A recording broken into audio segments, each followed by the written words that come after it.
Right, good afternoon, ladies and gentlemen. You're back. It's a blind man's podcast, and I am a blind man. Got my blind man shades on today, see? Cool, Mr. Cool. Alright, so today's sponsors for my podcast are Car-Ching.co.uk, the Northeast's biggest buying car company in England. They go from the lowest of banger cars to luxury sports cars, anything. Big shout as well to my second sponsor, LUKLUKPRODUCTIONS, the largest media recording company in the country. They work with people such as the BBC, Sky, and of course, Blind Man B. But today, as I promised, I've brought in the heavyweights, guys. I've only went and got Raheim from Grandmaster Flash and the fucking Furious 5. Raheim, good morning. Good morning. How you doing, Or brother? Good afternoon. Yes, afternoon. How are you doing today? You good? I'm great. I can't complain.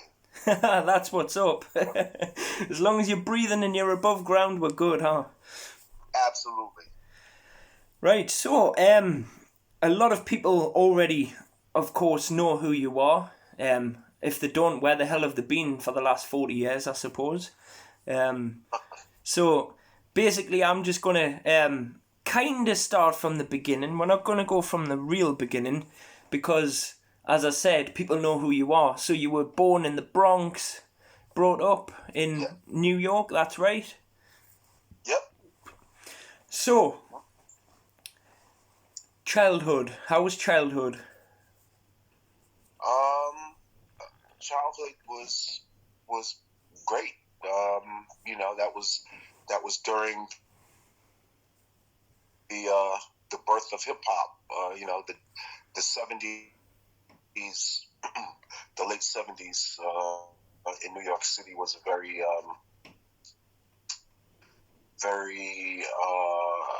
exciting, and it was exciting and dangerous at the same time. But what a time to be alive.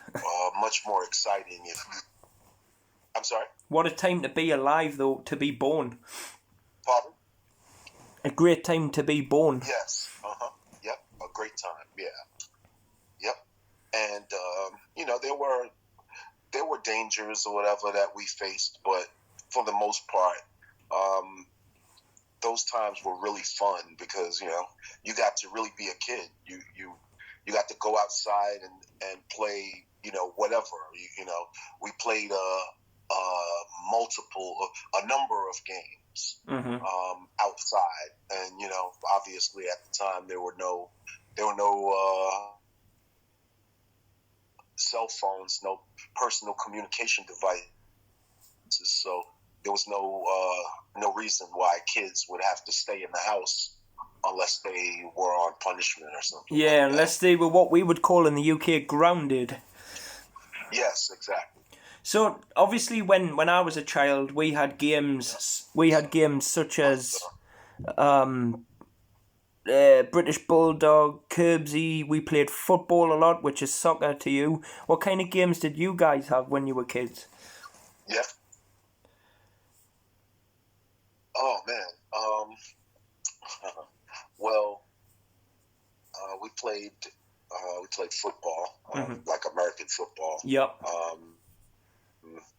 We play this game called Johnny on the Pony, where Johnny on the Pony is a game where, let's say, we have 20 people, and so 10 people form a line, a single-filed line, and the first person in the line like bends over and puts their hand up against a wall, and then everyone behind them holds on to their waist, the person in front of them's waist. Yep. And so the whole premise of the game is the other team has to run and jump and land as far up on whoever's back as they can, as Okay. close to the front. Okay, so it's like a concept of the guy is the pony, and the rule is to get as high up on the pony as you could. Correct. Exactly. Gotcha. Okay. Wow. Yeah. We Yeah. did So, we did some crazy shit as kids, though. I admit it. oh, we really did. We really, really did. Yeah.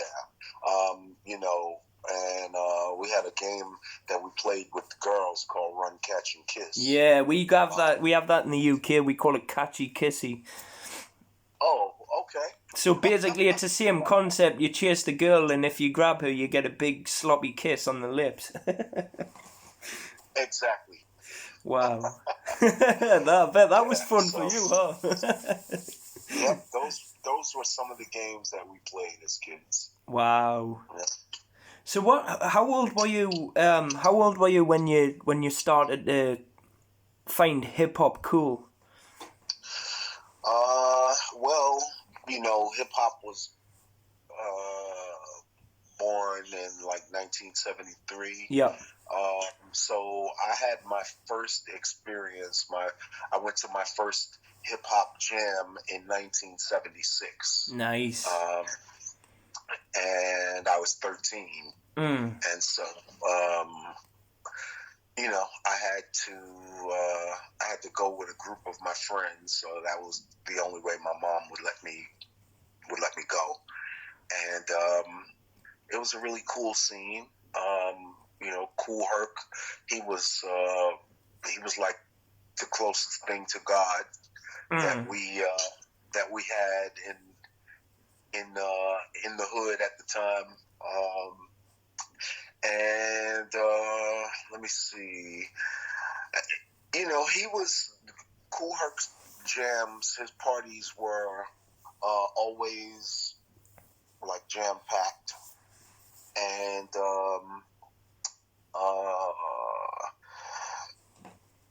my first, you know, real experience with hip hop was going to, you know, one of his parties at this place called the Webster Avenue PAL in the Bronx, and it was a cool scene, you know, a lot of b-boys, b-girls, and whenever he played a break beat, they would form a circle, and you know, people jump in the circle and start breakdancing. That's brilliant. Yeah, but there were no MCs at that time, and so there wasn't like a concentrated effort by anyone that was on the microphone with Kool Herc at the time to control the crowd. And so so that was that experience. And then the next time I experienced hip hop was I was in school, and it was like in the morning right before classes started, and one of my friends came to the school, and he had a boombox, and he was playing a cassette tape with Grandmaster Flash, and was it the 3 MCs or the Furious 4? Either one. It was either I think it was the 3 MCs, Grandmaster Flash and the 3 MCs. It was it was Cowboy, Melly Mel, and Kid Creole. And so at the time, based on most DJs at the time couldn't afford 2 turntables and a mixer and speakers. Most aspiring DJs in the Bronx at that time had 1 turntable. Right. And so they made these tapes called pause button tapes. And so the pause button tapes kind of sounded like a DJ was cutting a record. But the only flaw in the pause pause button tapes was that you couldn't really determine whether or not the splices that you were making in this tape were actually going to be on beat. Right, so you had to kind of guess, and it made it was kind of like, luck, because you just lift your finger up off of the pause button whenever you wanted the downbeat to, whenever you wanted a record to start on the downbeat. Do you not think that that's what made DJs though, like having to work? Do you not think that's what made DJs very good though? The fact that they had to work and learn that way. Yes. So with Flash's implementation of his, he calls it the clock theory or the backspin, which enabled him to extend the breaks, because prior to Flash's coming up with the clock theory, the break beats would last maybe 20 seconds. And so that wasn't long enough for an MC. If I remember rightly, I'm sure I heard an MC say that in an old rap song. Extend the break. That's possible. I've heard that before somewhere. I can't remember. But sorry, carry on. Yeah. And so it wasn't until Flash created that technique, and then that's when MC groups began to form and pop up. Yeah. So. Yep. So did you ever meet DJ Red or Match Attack or Molly Mall when you were coming up? Because you grew up in a very interesting place where hip hop was practically born. Yeah, I grew up in the place where hip hop was born. Yeah, in the Bronx. Yeah, right.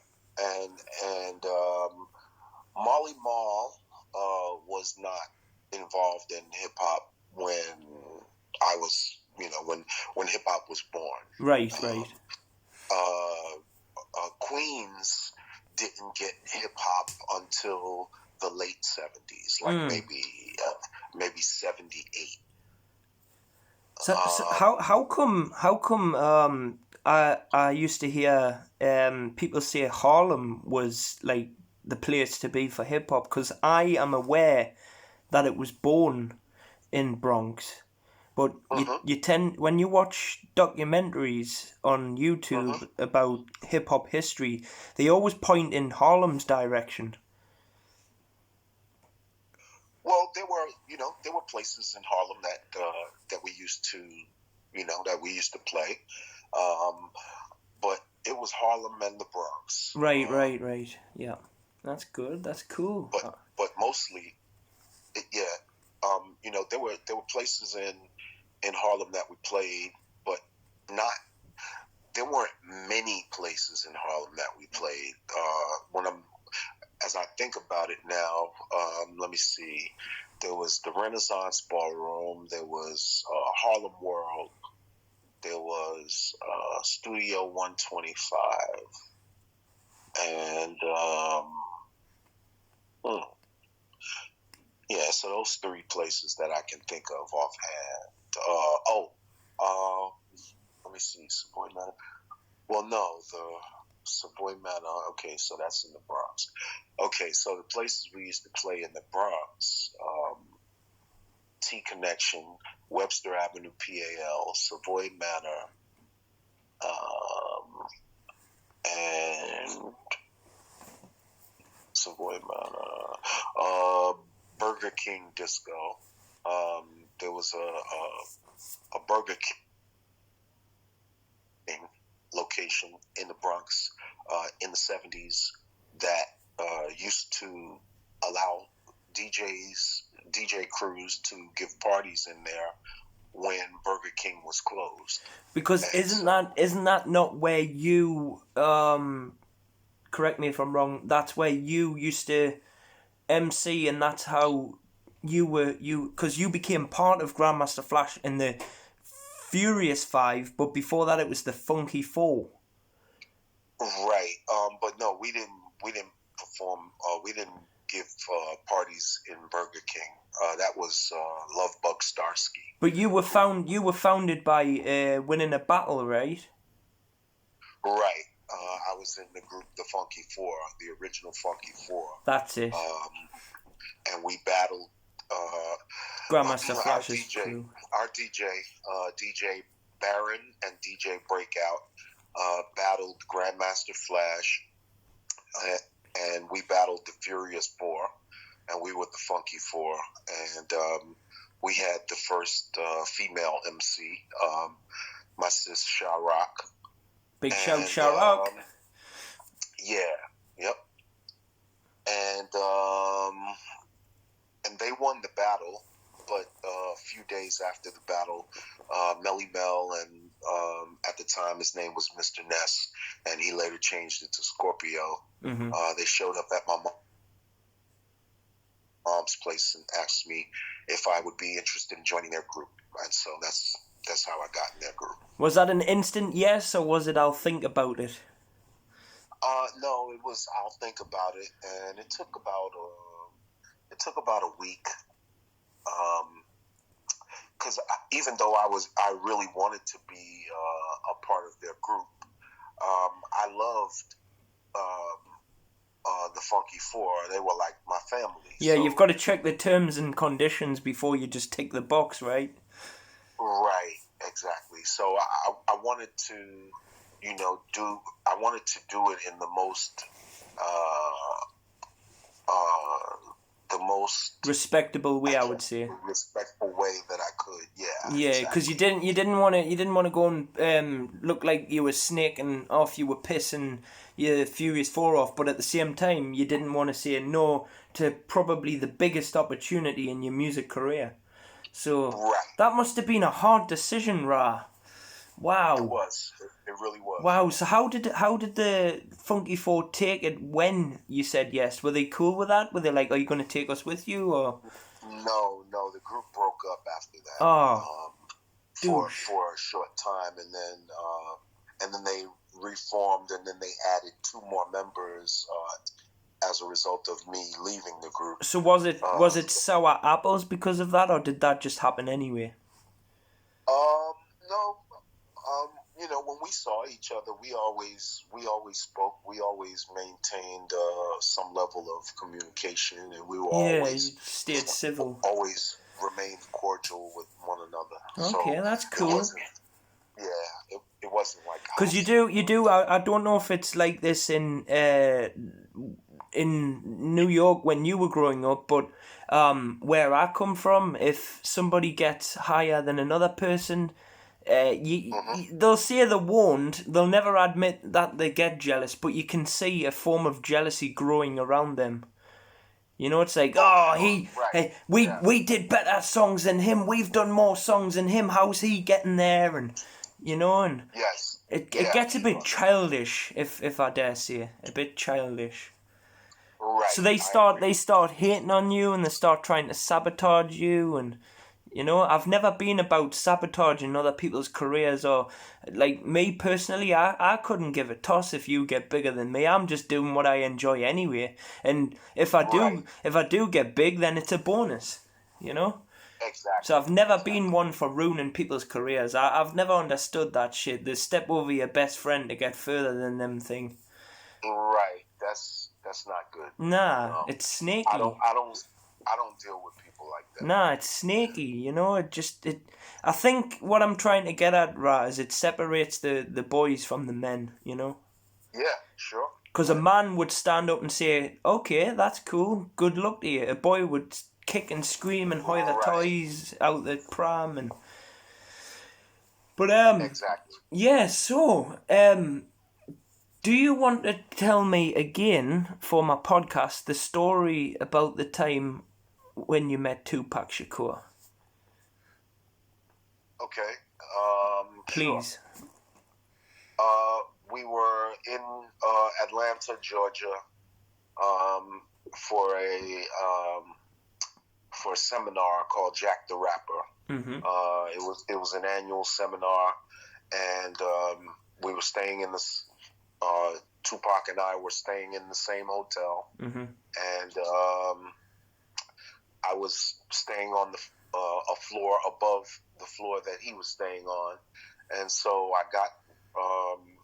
I was looking for the rest of my group, and I left my room and I went to the elevator and I got on the elevator.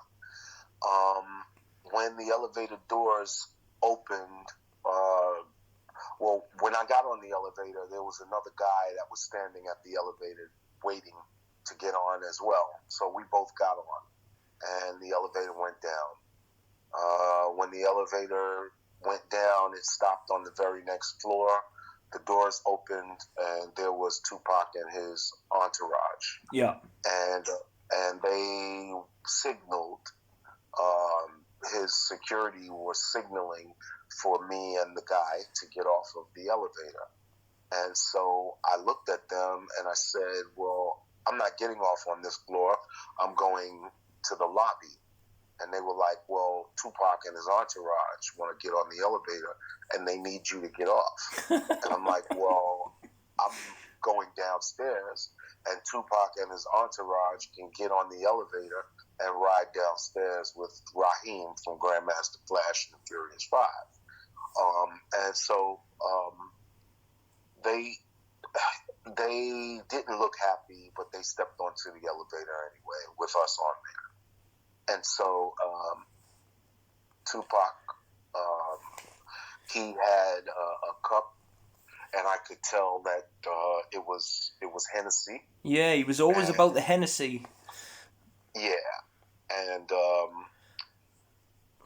so I smelled it, from a distance away, and so I introduced myself, and I'm like, hey, I'm a fan. I'm Raheim from Grandmaster Flash and the Furious 5, but I am a fan. And I saw Shock G talking with Melly Mel and Scorpio from my group a little earlier today. They were talking about possibly collaborating on some music. I said, do you happen to know where they are? Did you see them? He was like, I'm tired of motherfuckers asking me, where's this one and where's that one? I don't even know where the fuck Tupac is sometimes. Whoa, so you think he was lost in the head? Yeah, well, no, he was just... He was... I attributed his response to him being inebriated, and so... Oh, so he was mortal on the Hennessy then? Yeah. And he was in his bag as a result of being drunk off Hennessy. And so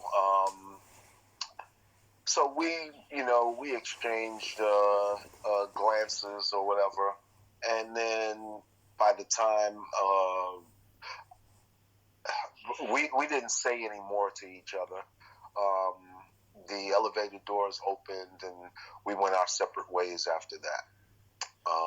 See, that to me that's crazy, because every time I saw videos of Tupac, he always had the biggest smile in the room. He was always the chirpy guy that wanted to, But I partly think it has something to do with Suge Knight. The way he turned out. In my opinion, I couldn't give a fuck if Suge Knight had seen this video. In my opinion, Suge Knight ruined Tupac and a lot of other rappers, and I hate the bastard for that. I really do. Right.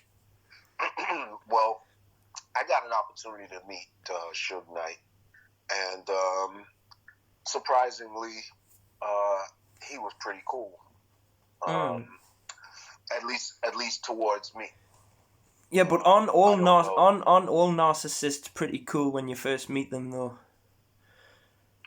I suppose so. Yeah. Well, no. I met Donald Trump and he wasn't cool. Yeah, but Donald Trump's just Donald Trump. No one likes Donald Trump. Yeah, he is the true definition of narcissist. Well, that's true, but you know, when I used to love Suge Knight, I used to think, wow, this guy's cool. I want to meet him. I want to be like him. You know, wow, what a guy. He's big. He's muscly. He's powerful. And then I realized the truth, and I was like, nah, he's just a nasty, manipulative, greedy. He was like the modern day Don King, in my opinion. Yes, I agree. And you know, a lot of people are scared of Suge Knight, right? And to me, I fear no man but God. That's all I'm saying on that. He wouldn't frighten me. Yeah, he's a man. When I met him, the other guys in my group were acting. They were reluctant to interact with him, and I went. You know, as soon as I met him, we clicked immediately, and he gave me his personal phone number, and each time I called it, he actually answered the phone. Like, it wasn't like his assistant or anything like that. We just never did any business together. And I think maybe it's cool. It's cool that he was down to earth. He treated Tupac differently from the way that he treated Dr. Dre or Snoop Dogg or you know, any of those guys. Yeah, but because Pac was the only one that stood up to him. Yeah, but he didn't even, you know, he didn't even go at Pac the way that he went at the other guys. Him and Pac were actually friends. Yeah, because you see it like in the movie All Eyes on Me. Like, you see Suge Knight say, okay, you guys go in that car. Me and Pac are gonna ride in this car, dog. All right, cool, let's go. So was it really like that in real life then? Yes, it was. Wow, okay. Suge took Pac with him wherever he went, and you know, he would. I mean, there were things that Suge did with Pac that were good, and then there were things that he did with Pac that were bad. Maybe Dr. Dre was the smart one, leaving the one creating his own label. Just saying. Right. Yeah, definitely. Because if you look at it in my perspective, Dr. Dre's still breathing, Tupac's dead and buried. Right. And if I've always believed, it could be conspiracy. Who knows? I don't care. I've got a freedom of speech. You know, if I offend anyone, then so be it. I've got a freedom of speech. In my opinion, I think if Tupac stayed in the hotel room that night he went to the Mike Tyson fight, he would have still been here today.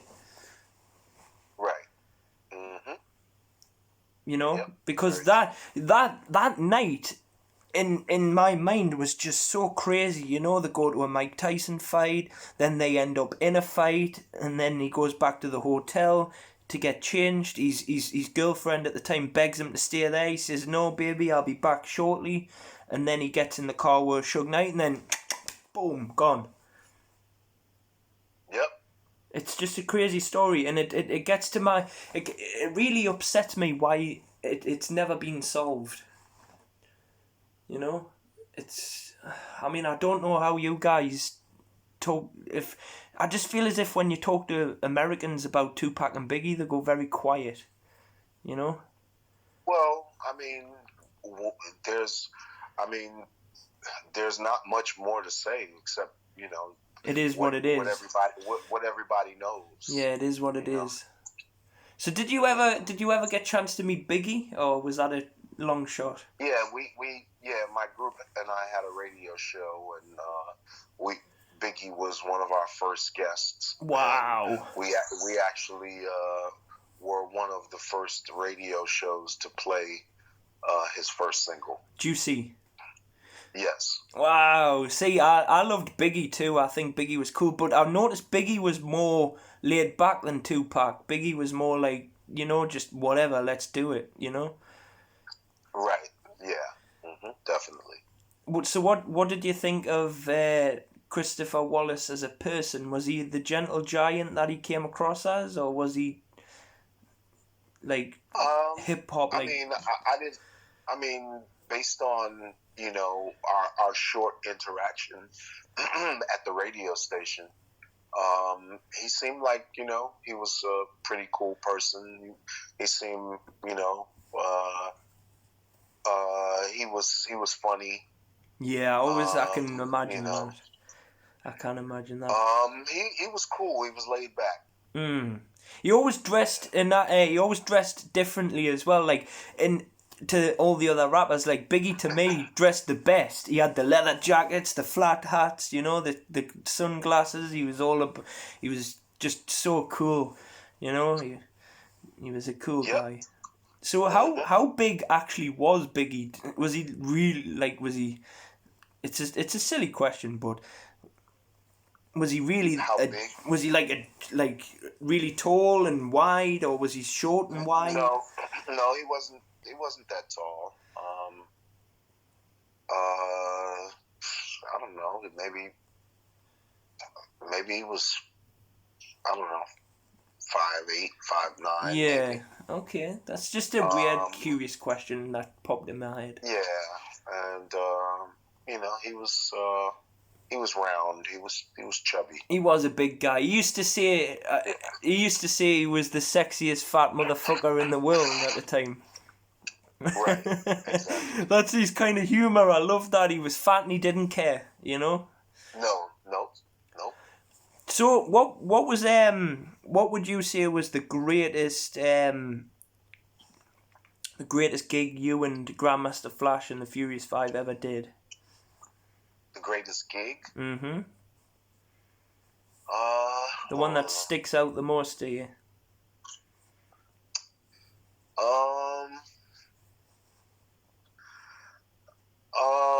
Probably a gig that we did in New York at this club called the Savoy.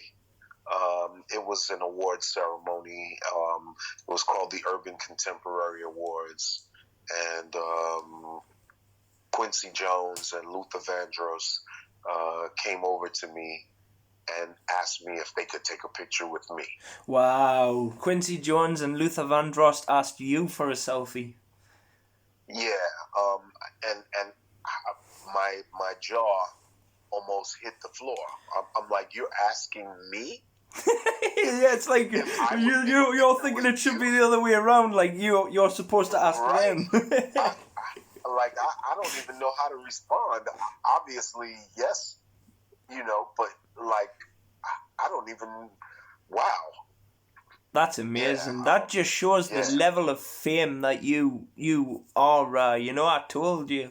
I said you were a legend, and a lot of people, when I say that to them, say, "Oh, well, I'm not that. I'm just me." But dude, fucking Quincy Jones and Luther Vandross asked you for a picture. That should be a proud moment. Yeah, it really was. I'll remember that for the rest of my life. Now, I forgot to mention this on the Coast Breakfast Show when I interviewed you because I had so little time. I've got to cram so much in. But on my podcast, it's free for all. I've got as much time as I like. So, this time, before I kick myself, I want to ask you about your award. Because I forgot to ask you on the Breakfast Show your award, your trophy that you won. Oh, sure. Sure. What would you like to know? I just want you to tell me what it is, and how did you get it back? Because you lost it, didn't you? Right. Well, I didn't lose it. I was living in Las Vegas, and the house that I was living in was owned by a comedian named Russell Peters. Mm-hmm. And so when I started working for a Netflix series called The Get Down, mm-hmm. and so that made me have to go back to New York. So I left all of my belongings, including my Rock and Roll Hall of Fame induction trophy, at Russell Peters' house in Las Vegas. And so it had been there for a few years, because I haven't gone back to Las Vegas since I got the call telling me to come to New York to work for this show. And so I still have belongings at that house in Las Vegas, and that I have to still make arrangements to go there and retrieve. Yeah. And so my Rock and Roll Hall of Fame trophy was one of those items. And so I called Russell Peters to get the trophy, to see if he would send it to me. Yeah. And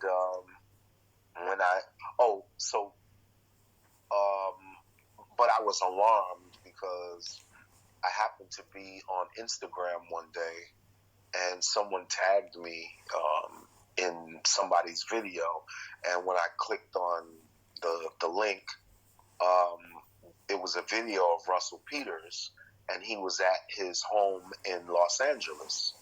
And he's a collector. He collects hip-hop memorabilia and stuff. And so on this particular video, he's talking about the different collectibles that he has. And he's walking around his home showing people this memorabilia. And then he gets to my Rock and Roll Hall of Fame induction trophy.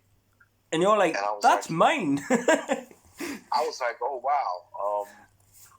I didn't take my Rock and Roll Hall of Fame induction trophy to Los Angeles. So he took it upon himself to remove it from his home, which he did not live at. He didn't live at his home in Vegas. He was like renting it out to one of my homeboys, Sammy, that is a member of Public Enemy. Yeah, Sammy Sam. I'm good friends with Public Enemy too. Shout out to Eric Ridenhour and Sammy Sam and Chuck D and the whole crew. Yep. But anyway, sorry, carry on. No problem. And so Sammy Sam and I stayed at that house, at Russell Peters' house. And when I left to go to New York to work on the Get Down, I never got an opportunity to go back to Las Vegas and pick up my things. So when I saw it in my Rock and Roll Hall of Fame induction trophy in the video, I was taken aback. I didn't think that anything would happen to it, but I needed it back. So I contacted Russell Peters and asked him if he would send it to me, and and let me know when. And it took maybe about 3 or 4 months of contacting Russell Peters before I actually got it back. So it's back in your possession now. You've got that baby back home. Yes. Good. And I mean, just a quick recap there, because we mentioned Public Enemy, and they're probably one of the greatest hip hop crews of all time, in my opinion. Yep, they're my favorite hip hop group of all time. You see, there you go. There's another question answered, guys. Raheim from Grandmaster Flash adores Public Enemy. He's got good taste, of course. Yeah, shouts to Public Enemy, the whole group, and much love to Chuck D, Flavor Flav, Carl Rittenauer, Eric Sadler, Johnny Juice, the whole crew. Professor, and of course, what's his name? Oh yes, the drummer T-Bone Atiba. Right. Yeah. Yep. Wow. I've watched plenty of lives where Chuck D's baby brother Eric has been showing you the tours and the road trips, and they're just cool guys. They really are. I would love to be able to get Chuck D or Sammy Sam or somebody on my podcast. So if you can bend a few wrists for me, Ra, that would be cool. I can do that. Thank you very much. That would be amazing. I can do that for you. It would be amazing. I'd be honoured to have Public Enemy or members of them on my podcast. All right. I'll do that for you. Thank you very much. That's very kind. You see, You're welcome. this is what happens, guys, when you become friends with people. You know, you can be, in my opinion, you can be a fan or you can be a fam, F-A-M. Absolutely. You can't be both. I'm sorry, but you can't be both. No, you can't. No. Because a fan is cringy close. Fam, like, say for example, I'll give you an example. I've been friends with Raheim now for, I'd say, a couple of years, Ra? Mm-hmm. Now, do I bug the shit out of you on a daily basis? No, not at all. See? I don't bug him. I talk to him every now and again. If he needs me, I'm here for him, and vice versa. If he comes over the pond, I'll take good care of him. And if I go over and there... vice versa. Exactly. Yep. Wow. Yeah. So I want to ask you a deep question here. Now, you don't have to answer it. You can tell me to bugger off if you don't want to answer it. How British is that? Bugger off. Yeah, you don't have to answer this, but I want your take on it. What was it like being a black man in America in the 80s and 90s? Because I've seen the Straight Outta Compton movie. I've seen the way Ice Cube was talking about it. What was it like being a black man in America in them days? Was it hard for you, or? It's pretty much no different than being a black man in America these days, or being a black man in America in the '60s. You know, it was turbulent times, and you know, the racial tension was, well, racial tension in the 80s and 90s in New York wasn't really that bad. Police brutality has always been going on, but as far as, you know, racial tension, that happened more in the '60s and now, and you know, there were different circumstances that led to racial tension, and you know, unfortunately, the times that we're in today, the greatest catalyst to that has been emboldening racists in the United States Mm-hmm. is our fat, lying, narcissistic, orange-headed president. Which is gone though, hasn't Yeah. he? Because Biden's in now, isn't he not? Yeah, but that won't take effect until January. Somebody told me that the other day, and I thought they were telling me pokey pies, so that it is true. Yeah, January 20th is when the new president will be inaugurated. Because there was one of my other American friends was telling me this on Facebook, and I was like, nah, that's not true. Because in UK, when our prime minister leaves and the new one comes in, they've literally got one's got to walk out number 10, and the other one walks in. It's like hi bye. Right. Yeah. I've actually seen that, the way that the British Prime Minister is replaced and stuff. Yeah. I saw that. Here, when the new president is inaugurated, that's in January. It's never when they win the election, because that president has to then, you know, choose the rest of his administration, Right. and his administration then has to, you know, make a smooth transition with the sitting administration, and so, you know. Well, in my It's- opinion, I think the greatest president your country ever had was Barack.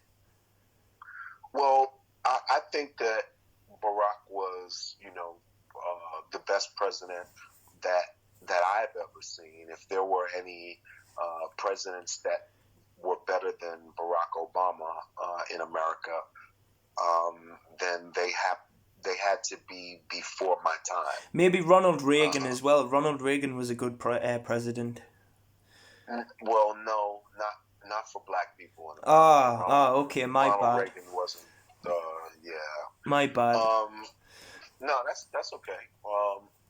But Barack Obama was definitely, he was the best president America had. But then black people, I think that a lot of black people expected Barack Obama to be like their God kind of thing. Like Santa Claus. Yeah, like God, wow, the black president, Yeah. it's all for black people. And he couldn't extend to black people any special privileges that he couldn't extend to everyone else, because then everyone else would be complaining. And I'm assuming when Barack Obama came in power, all of the white supremacists and the racists and the KKK in America start flipping the lid. They were wanting to peel wigs because they were like, wow, right, okay, we've got a black president. Well, I mean, if that did happen, it didn't happen like it wasn't openly happening. Yeah. The way that racists are,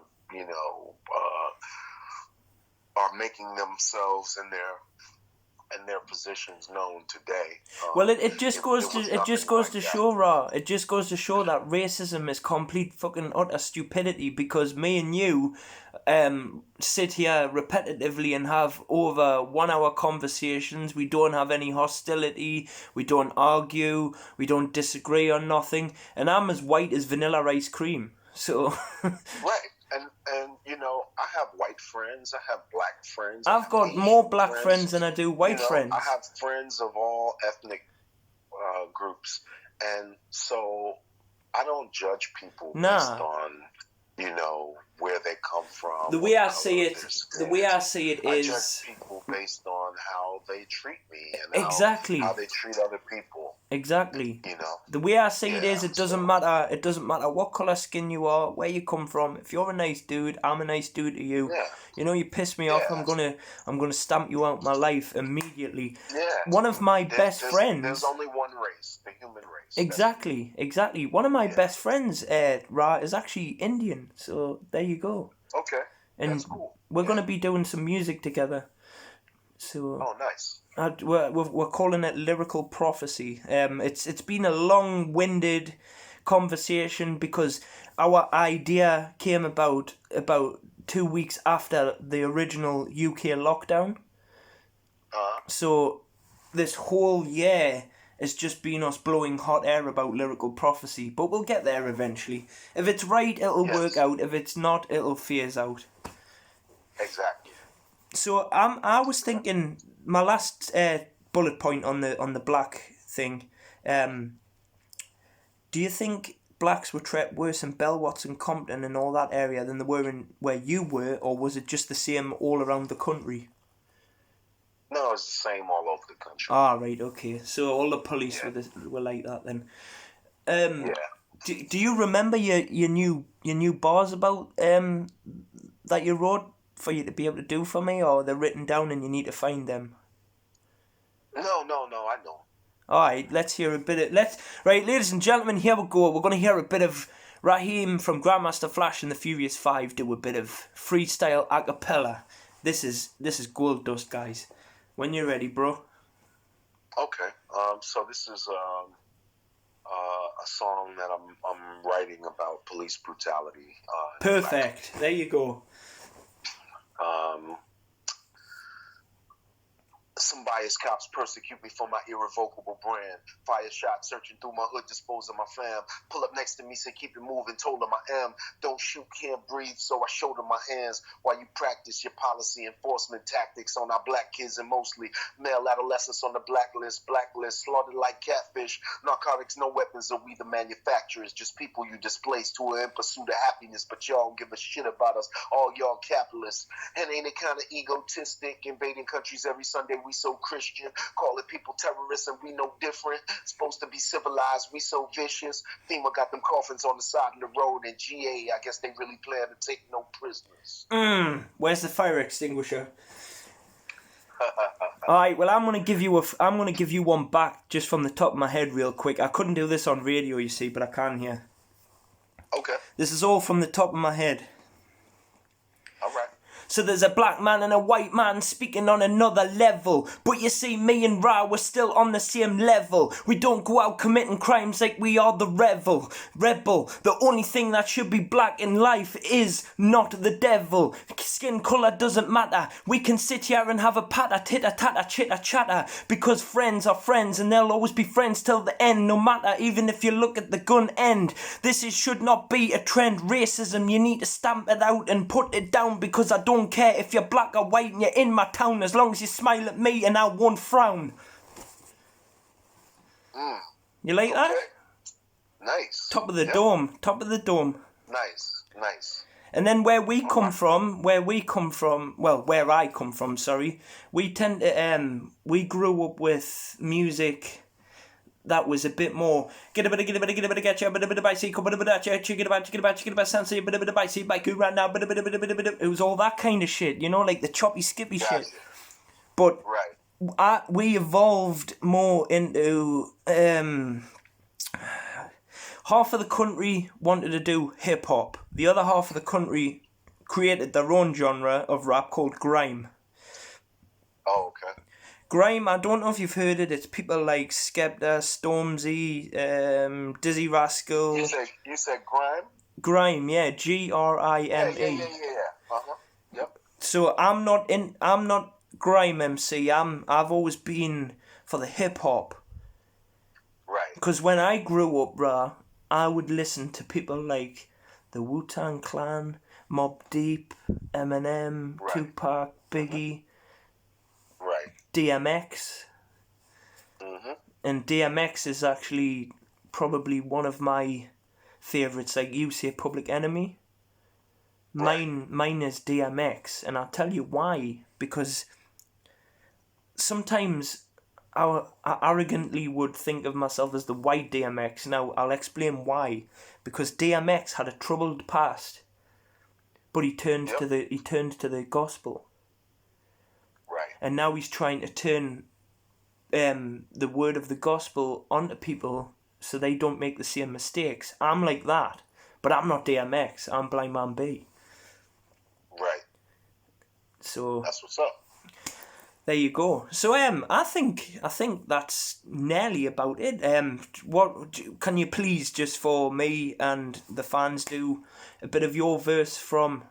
You know what I'm gonna ask. The biggest song that I would consider from GM Flash and the Furious 5, and it is "Don't Push Me Close to the Edge." You got your verse? Well, you said, do I have my verse? Yeah, can you do your verse, or is it? My son said, "Daddy, I don't want to go to school because the teacher's a jerk. He must think I'm a fool. All the kids smoke reefer. I think it'd be cheaper if I just got a job learn to be a street sweeper or dance to the beat, shuffle my feet, wear a shirt and tie, and run with the creeps because it's all about money. Ain't a damn thing funny. You got to have a con in this land of milk and honey. Push that girl in front of the train, took her to the doctor, sewed her arm on again, stabbed that man right in his heart, gave him a transplant for a brand new start. I can't walk through the park because it's crazy after dark. Keep my hand on my gun because they got me on the run. Feel like an outlaw, broke my last glass jaw. Hit him, say you want some more, living on a seesaw. Don't push me close to the edge because I'm about to lose my head. Yep. Right, I love you. You're an absolute legend. You really are. Love you too, bro. Just before you go, give me your future projects and where people can find you if they've been missing for the last 40 years. Well, I'm on social media. You can find me on Facebook, Raheim Rockstar. Mm-hmm. And if you find me on Facebook, then you'll be able to connect with all of my other social media platforms. And Working on my autobiography. I'm working on some. I'm working on some music with my son, one of my sons, and one of my daughters. My youngest daughter. And I'm also working on possibly a solo project, but I haven't decided definitely yet. But I have been working on music for myself. That's amazing. I really, really look forward to that, and I'm sure everyone else will. And last question before I let you shoot, because you've got up really early for me, and I really appreciate that. Who would you say was going places in today's hip hop? Who do you hear and think they've got it? Well, I don't really I don't own a television. I don't own a television, and I don't listen to the radio. So my exposure to today's hip hop is very limited. Alright, yeah. Well, I'm not a massive fan of it, but yeah, I get any exposure to today's hip hop I get through either my children, yep, or I'll go on YouTube and type in Drake's newest song, yep, or Kendrick Lamar's newest song, or somebody like that.